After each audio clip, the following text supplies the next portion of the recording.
Bismillahirrahmanirrahim. Assalamualaikum warahmatullahi wabarakatuh. Salam sejahtera untuk kita semua. Halo adik-adik semua yang ada di seluruh Indonesia. Kembali lagi bersama saya Fitri atau Kak Fitri, atau Fitri bebas terserah. Salah satu pengajar fisika di bimbingan belajar Jenius. Pada kesempatan kali ini saya akan menjelaskan pembahasan TO nasional. Jadi yang pertama, jadi buat kalian yang ikut TO-nya dan mau tahu pembahasannya seperti apa untuk belajar lebih lanjut lagi, untuk persiapan UTBK 2022, silakan disimak, semoga bermanfaat. Saya akan mulai dari nomor 1. Kita baca sama-sama. Terkadang kan gini ya, suka bingung kalau misalkan di fisika itu harus ngapain dulu. Tentu, selain kalian membaca soal, itu kalau bisa, kalau perlu digambarkan biar kebayang. Jadi contohnya seperti ini, kayak contoh nomor 1. Sebuah peluru ditembakkan vertikal ke atas di sebuah planet dengan percepatan gravitasi tetap. Nah, berarti kalau dilempar vertikal ke atas, nggak ada keterangan dari gedung atau dari tanah, artinya dia dilemparnya dari tanah. Jadi, kan, ada peluru, kemudian dilempar vertikal ke atas. Jadi, kalau dia dilempar vertikal ke atas, karena ada percepatan gravitasi, bakal balik lagi ke bawah. Gitu ya. Kecepatan peluru ditunjukkan oleh grafik seperti pada gambar. Jadi, ini adalah grafik kecepatan si pelurunya terhadap waktu. Dari awal mula ditembakkan sampai jatuh lagi ke tanah, maksudnya seperti itu. Kita suruh mencari manakah pernyataan yang benar. Saya akan kasih sedikit konsep, sekilas saja, konsep mengenai gerak vertikal ke atas. Yang perlu kalian pahami adalah, pertama, pada saat peluru ini ditembakkan dari tanah, berarti mula-mula saya anggap posisinya adalah A. Kemudian, pada saat di titik tertinggi, nah, dia berhenti sesaat. Ini saya namakan sebagai titik B. Kemudian pada saat dia berhenti sesaat di titik B, dia balik lagi, balik arahnya. Jadi yang asalnya ke atas, dia berbalik arah jadi ke bawah, sehingga dia nyampe di tanah, di titik C. Perlu dipahami bahwa di titik tertinggi itu kecepatannya adalah 0. Jadi di titik tertinggi adalah 0. Nah, jadi harus dipahami ya, dari A ke B dia diperlambat, artinya kecepatannya makin lama makin kecil, sampai di titik B kecepatannya adalah 0. Kemudian pada saat dari B ke C, dia dipercepat, gitu ya, maka kecepatannya asalnya 0, dia jadi bertambah banyak, bertambah besar maksudnya, sampai pada akhirnya jatuh di tanah, di titik C. Yang pertama-tama harus kita pahami itu adalah bagaimana cara membaca grafiknya. Nah, karena di sini kita dipisahkan oleh dua keadaan kayak gimana Bu maksudnya? A ke B itu kan naik, terus dari B ke C itu dia turun, gitu. Artinya ada dua keadaan dong, maka kita harus identifikasi dulu. Yang menjadi pemisahnya itu kan titik B alias titik tertinggi. Nah, mana titik B-nya? Jadi pada saat di titik keberapa dia mencapai titik tertinggi. Nah, konsepnya kan tadi saya bilang bahwa kecepatan di titik tertinggi itu adalah 0. Maka kita cari saja mana pada saat waktu kapan kecepatannya itu adalah 0. Kita coba cek ya, saat 0 itu kan 40, saat 2 adalah 20, nah saat 4 itu adalah 0, berarti ini adalah titik B-nya, titik tertingginya. Berarti kalau begitu, ini adalah titik awal, titik A, dan ini adalah titik akhir, titik C. Nah, jadi kalian bisa mengetahui bahwa, oh, kita bisa dicek lagi kan, tadi dari A ke B itu kan dia diperlambat ya. Nah, makin lama kan kecepatannya makin kecil, mendekati 0. Terus lama-lama dia kecepatannya besar lagi. Gitu. Nah, ingat, meskipun di sini dia negatif hanya menunjukkan bahwa dia itu berbalik arah. Jadi yang dilihat adalah besarnya. Jadi dari 10 ke 50 itu makin besar, gitu ya. Negatif hanya menunjukkan dia berbalik arah. Oke, kita sekarang akan langsung menjawab dari mulai option A. Ada hal yang memang harus dipahami bahwa ketika ada grafik kecepatan terhadap waktu, ada hal yang bisa kita ketahui. Yang pertama itu adalah kita bisa mencari jarak atau perpindahan dengan menghitung luas. Kayak contohnya option A itu kan mencari posisi yang tertinggi. Berarti kalau posisi yang tertinggi itu adalah jarak yang ditempuh sampai ke titik B, gitu ya. Yang diminta adalah jarak yang ditempuh nih dari tanah sampai ke titik B, H di titik B. Berarti kan sama aja kayak jarak ya, jarak dari A ke B. Nah, dari grafik VT kita bisa mencari jarak atau perpindahan itu dengan menggunakan luas. Jadi kan kita tadi udah tahu ya bahwa ketika dia di titik tertinggi itu adalah pada saat T-nya adalah 4 second, gitu ya. Titik tertinggi itu pada saat T-nya sama dengan 4 second. Kalau kita mau mencari jarak sampai ke titik B, berarti kita tinggal mencari luas. Cara mencari luasnya adalah ini kan garisnya, ini sumbu X. Jadi kalian hasil dari garis terhadap sumbu X. Nah, berarti ini dia berupa luas segitiga. Jadi kalau begitu, ini saya namain sebagai luas 1. Jadi luas 1 adalah luas segitiga. Luas segitiga kan setengah kali alas kali tinggi. Alasnya adalah 4, tingginya adalah 40. Berarti 4 dibagi 2 adalah 2, 2 kali 40 adalah 80 meter. Berarti kalau begitu, luas yang merupakan HB harusnya adalah 80 meter.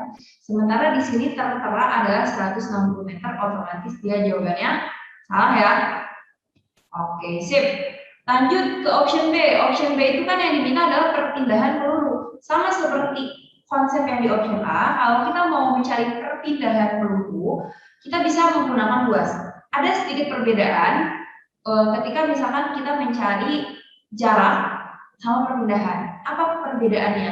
Kalau jarak kan kalian tinggal dijumlahin aja luasnya, tapi kalau perpindahan ada aturan bahwa kalau misalnya luasnya ada di atas, berarti itu positif nilainya. Tapi kalau ada di bawah, itu negatif. Atau bisa juga pakai prinsip bahwa masukin aja positif negatifnya. Pokoknya luasnya ditambahin, kan positif negatif dimasukin. Nah, itu kalian pilih salah satu prinsipnya. Dan biar tidak membingungkan, saya akan pilih prinsip yang ini. Biar konsisten. Nah, di sini yang diminta adalah perpindahan peluru selama 0 sampai 8 detik ya. Oke, berarti kalau begitu 0 sampai 4 berarti yang ini ya luas 1, sedangkan 4 sampai 8 berarti yang ini. Ini saya namain sebagai luas 2. Karena luas 1 itu sudah kita cari, kita tinggal mencari luas 2. Atau sebetulnya dia kan simetris ya enggak? Simetris kan? Berarti kalau begitu ya pasti luas 2 juga sebenarnya bakal 80 meter juga. Kalau nggak percaya kita bisa buktiin. Ini alasnya dari 4 ke 8 adalah 4, terus tingginya adalah 40. 40 bagi 2 adalah 2, 2 kali 40 adalah 80 meter. Nah, berarti perpindahan itu adalah karena luas 2 itu letaknya ada di bawah, berarti kalau begitu luas 1 dikurang luas 2. Luas 1-nya adalah 80, luas 2-nya adalah 80. Berarti jawabannya adalah 0 meter. Berarti ini juga salah ya. Ini salah. Sebetulnya kita bisa pakai konsep bahwa dari 0 sampai 8 detik itu kan awalnya pada saat dia dilempar pada saat 0 detik. Pada saat dia nyampe ke tanah lagi itu juga berarti saat 8 detik. Nah, perpindahan dari 0 sampai 8 detik kan saat 0 detik dia di tanah, saat 8 detik dia juga di tanah.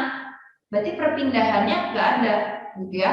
Karena ibaratnya misalkan H-nya awalnya 0, akhirnya juga 0. Berarti kalau dikurangin yang sama-sama 0.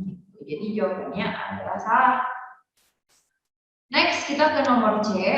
Kelajuan peluru ketika kembali mencapai titik penembakan. Berarti yang diminta adalah VC ya. Nah, harus kalian pahami juga, ada istilah kelajuan, ada istilah kecepatan. Kalau kelajuan,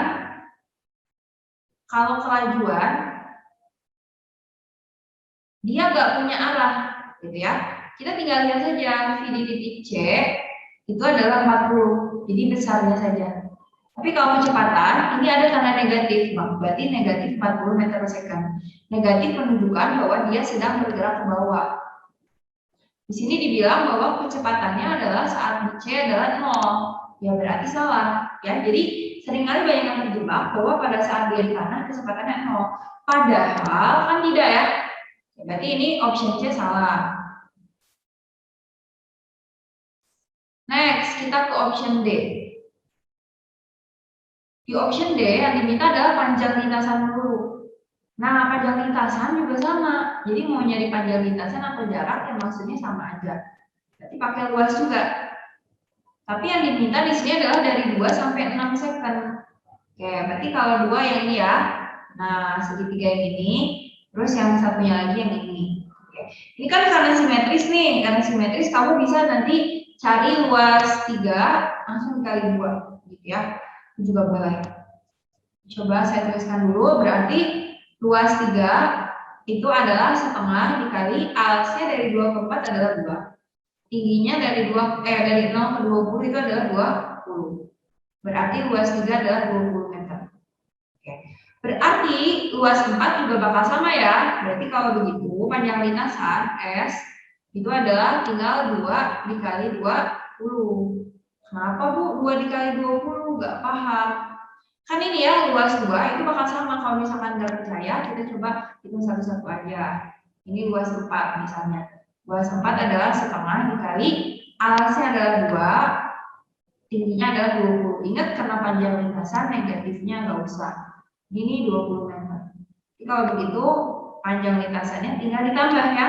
Karena ini bukan jarak, bukan perpindahan. Berarti ini 20 tambah 20 itu adalah 40. Sini dibilangnya 0 berarti salah. Terakhir, berarti ya udah optionnya adalah E kalau gitu jawabannya. Nah, tapi kita buktikan ya. Kita buktikan yang dicari adalah percepatan rata-rata.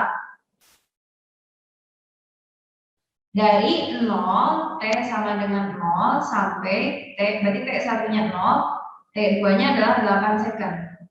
Berapa percepatan rata-rata?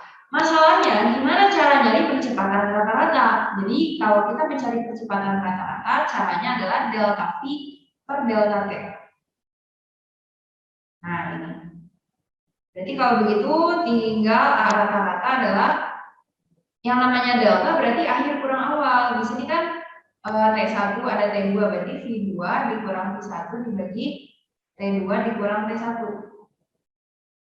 Coba V2 itu kan V saat 8 second, kita coba cek. V saat 8 second adalah minus 40. Sedangkan V1 saat 0 second itu adalah 40. Berarti V2-nya adalah minus 40, V1-nya adalah 40, dibagi T2-nya adalah 8, T1-nya adalah 0. Min 40 adalah min 80 dibagi 8. Berarti jawabannya min 10 meter per second. Berarti betul. Jawabannya adalah E. Benar optionnya. Oke, ketemu ya. Jadi jawaban nomor 1 adalah E. Untuk soal nomor 2, kita baca sama-sama yang diketahuinya. Diketahui. Sebuah lemari besi beratnya adalah 300 Newton. Dia tulis ya, W-nya adalah 300 Newton. Awalnya dalam keadaan diam, berarti V0-nya adalah 0. Jadi ada lemari besi, ini berarti ada di bidang datar. Ditarik oleh sebuah gaya dalam arah membentuk sudut theta terhadap vertikal. Ya, jadi hati-hati. Ini dikasih gaya F. Theta-nya itu terhadap vertikal ya, bukan terhadap horizontal. Kemudian diketahui bahwa cos theta-nya adalah 3/5. Apabila koefisien gesek statis dan kinetis antara lemari besi dan lantai, berarti koefisien gesek statis itu mu S sama mu K, ya berarti 0,5 dan 0,4. Kemudian dikasih tahu juga bahwa gaya gesek kinetis itu adalah FK 60 Newton, G-nya adalah 10 meter per second kuadrat. Yang ditanyakan adalah berapakah? Ditanyakan ya.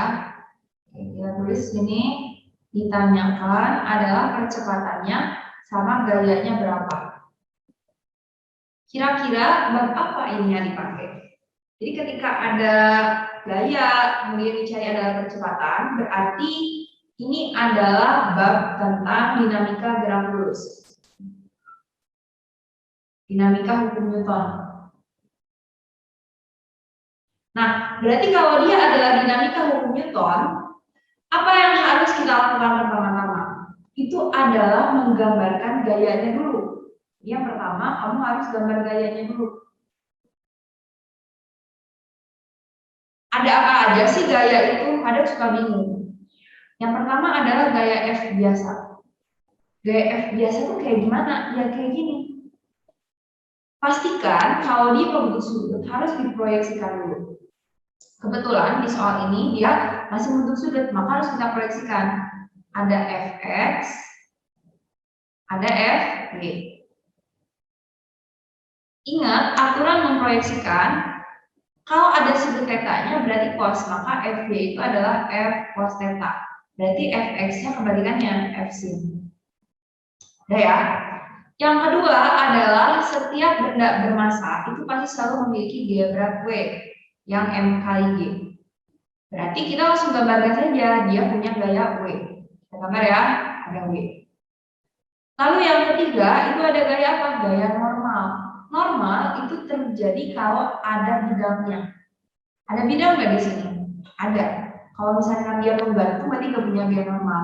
Kita gambarkan gaya normal itu selalu tegak lurus dengan bidang. Berarti normalnya ke atas. Selanjutnya ada gaya apa lagi? Ada gaya tegangan tali. Berarti gaya tegangan tali itu muncul kalau ada tali. Masalahnya di soal ini nggak ada tali. Nggak usah digambarin tegangan tali. Dan yang kelima adalah F-gas.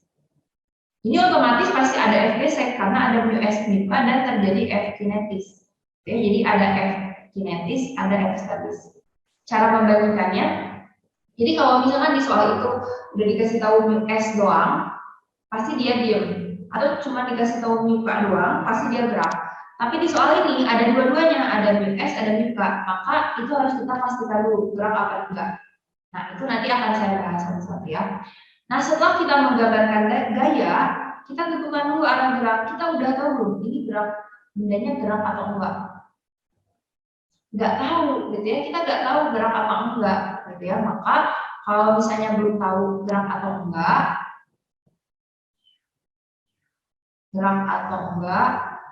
kita harus cek dulu. Cek keadaan benda itu gerak atau diem. Cara mengeceknya adalah pertama, kamu cari dulu F statis. Ya, cari dulu F geser statis. Cara mencari F geser statis adalah kamu mencari dulu gaya normalnya. Nah, kan kalau misalnya benda dia secara logika nih, kita bisa memprediksi dulu.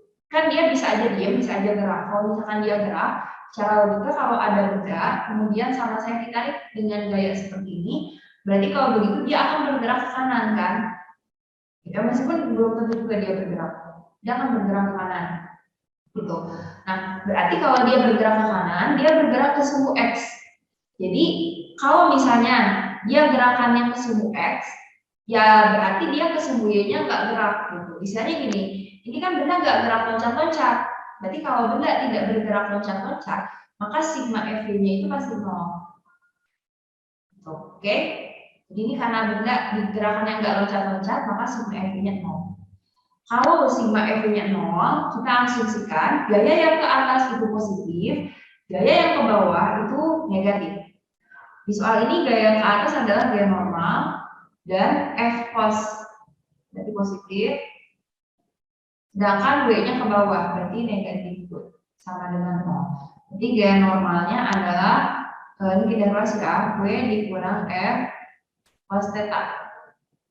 Nah, W-nya berapa? W-nya kan ini ada ya 300 Newton. Nah, masalahnya F-nya belum ada, betul nggak? Belum ada gitu ya F-nya.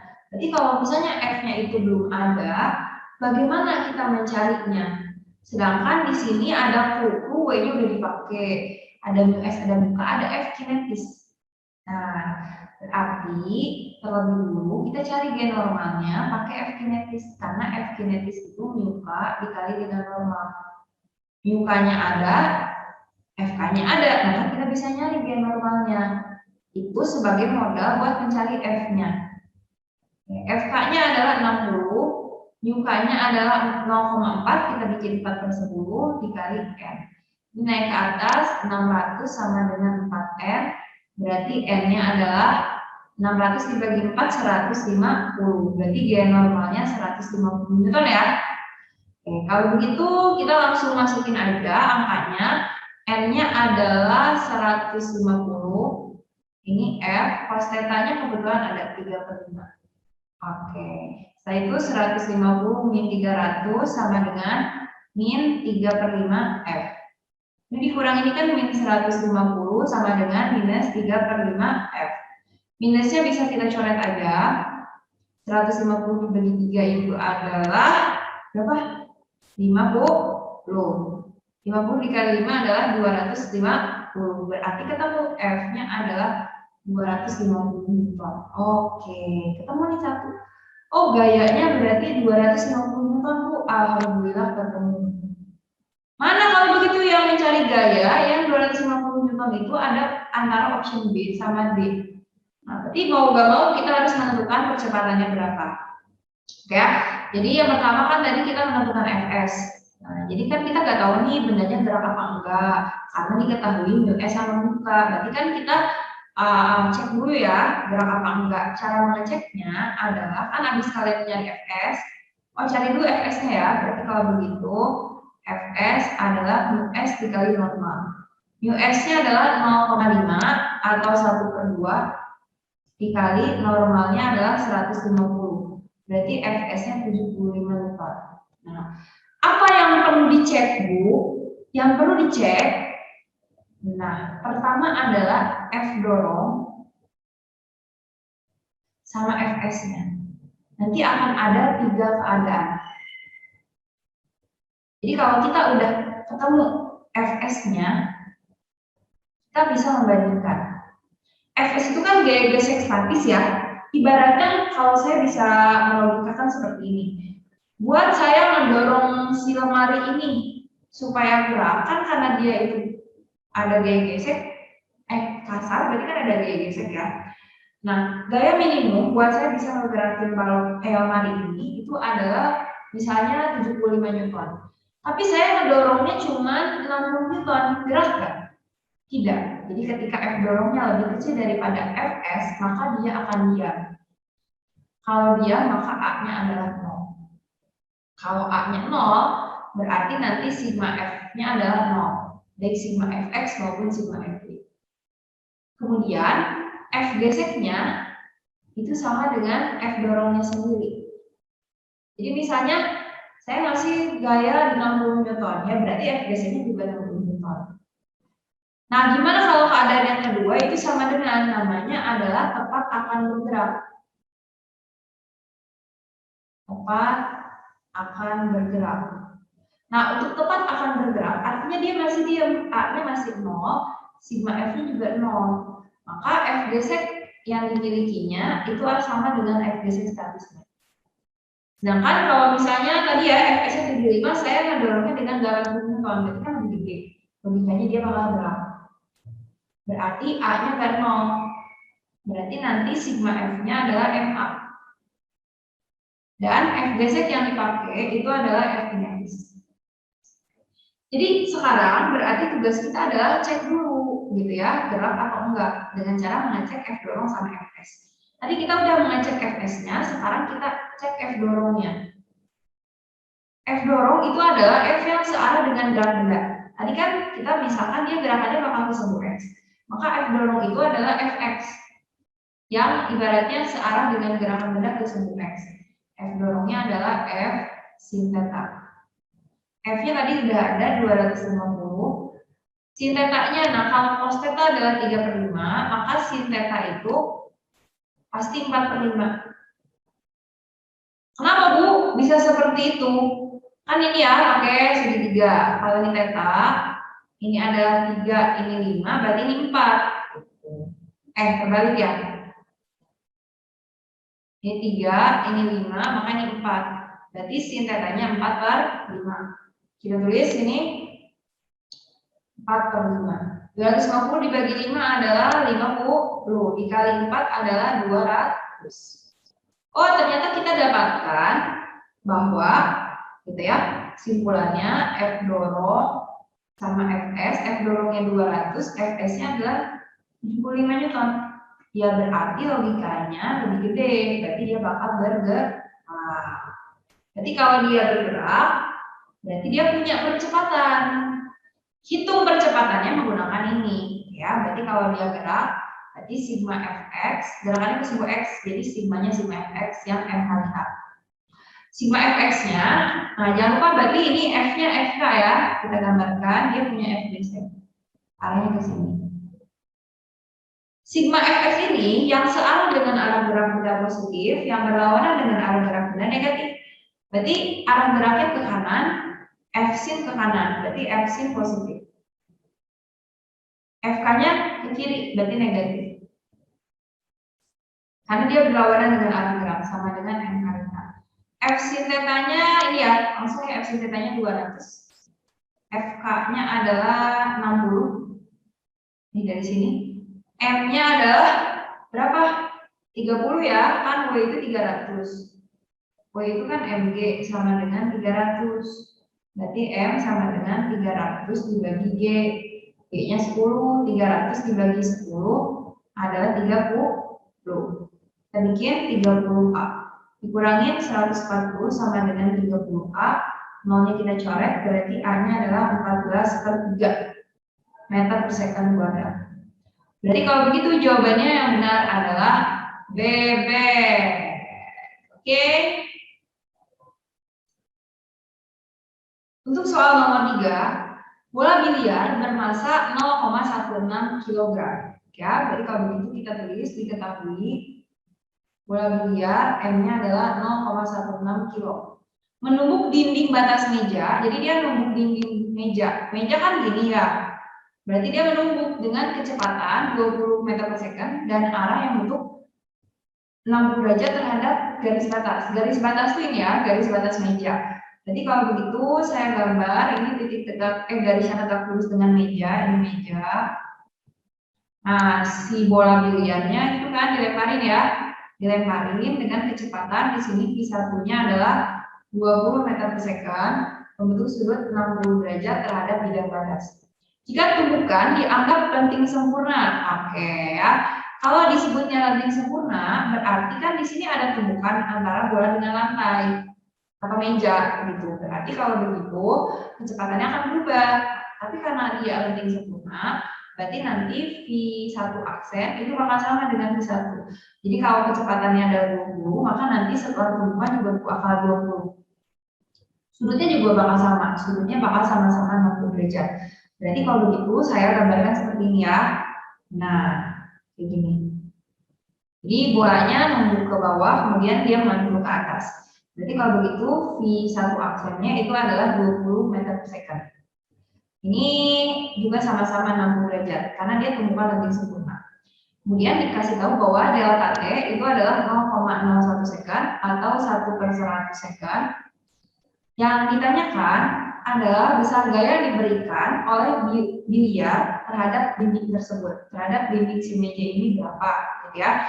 Jadi kita suruh mencari besar gaya yang diberikan oleh biliar terhadap dinding. Berarti yang dimaksud adalah F yang arah G. Ya, berarti kan terhadap dindingnya. Berarti gaya yang sininya ya, itu berapa? FB-nya. Bagaimana cara mencarinya? Nah, kita harus pikirkan dulu. Berarti kita udah nggambarin, udah baca, udah nggambarin. Nah, kita sekarang tinggal pikirkan, berarti konsep apa yang dipakai? Betul, konsep yang dipakai adalah ketika ada tumbukan, itu adalah momentum, impuls, dan tumbukan. Saya tulis ya. Momentum,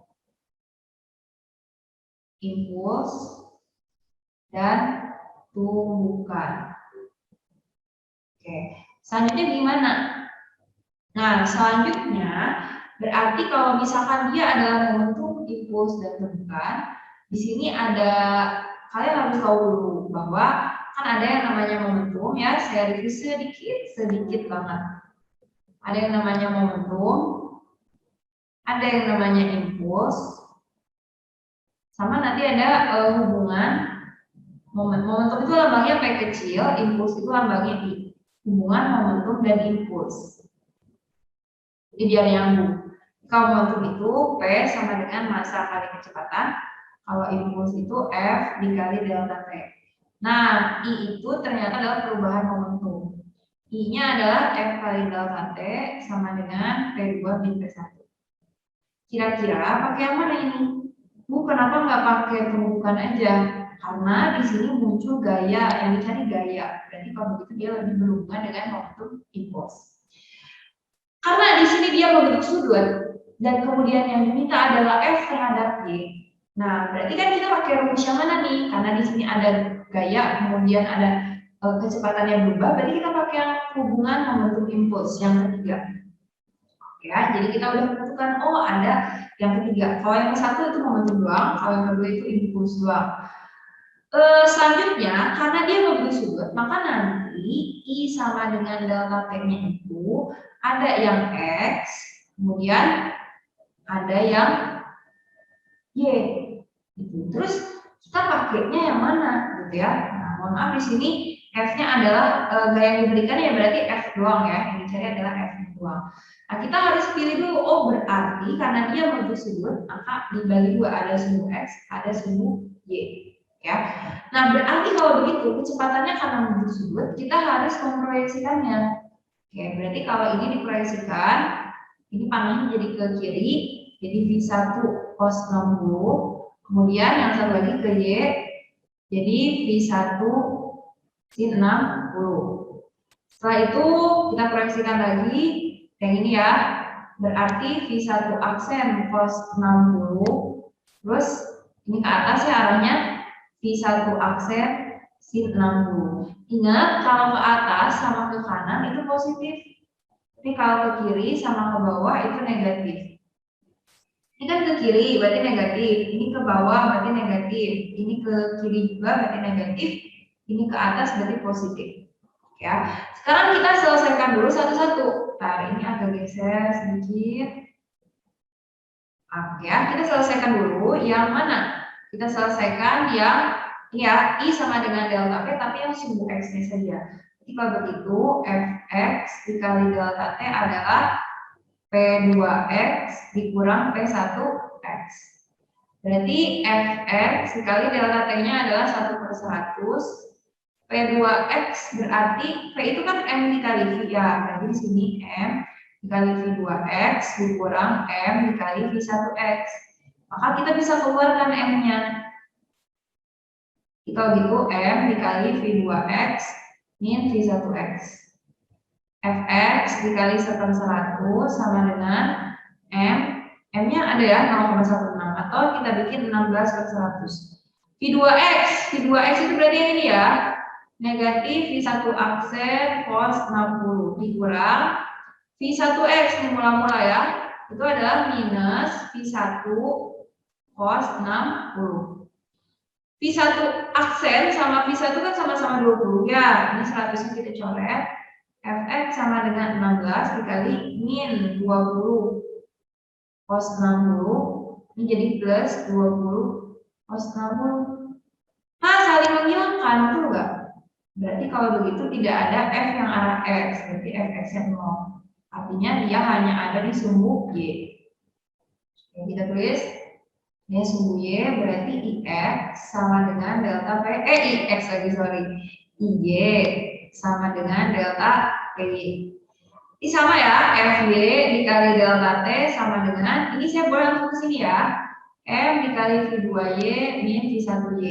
Berarti FY yang dicari, delta T-nya 1/100, M-nya 16/100, V2 arah Y itu ada ini ya, V1 aksen, sin 60 dikurang V1Y-nya ini ke bawah. Berarti min V1 sin 60. Dicoret FY sama dengan 16, V1 aksennya kan 20. Sin 60-nya setengah akar 3, ini jadi plus 20 dikali setengah akar 3. Oke, berarti FY-nya adalah 16 dikali ini dibagi ini 10. 10 akar 3 ditambah ini dibaginya adalah 10 juga, 10 akar 3. Berarti FG-nya adalah 16 dikali ini tambah ini adalah 20 akar 3. Sehingga FG-nya adalah 320 akar 3 Newton. Oke, ketemu ya? Ternyata jawabannya adalah dodol. Soal nomor 4, itu kita baca sama-sama dan dituliskan yang diketahuinya. Kemudian kita identifikasi kira-kira bab tentang apa sih soal nomor 4 itu. Kawat jenis A dan B, oke ya. Jadi ada kawat A, ada kawat B.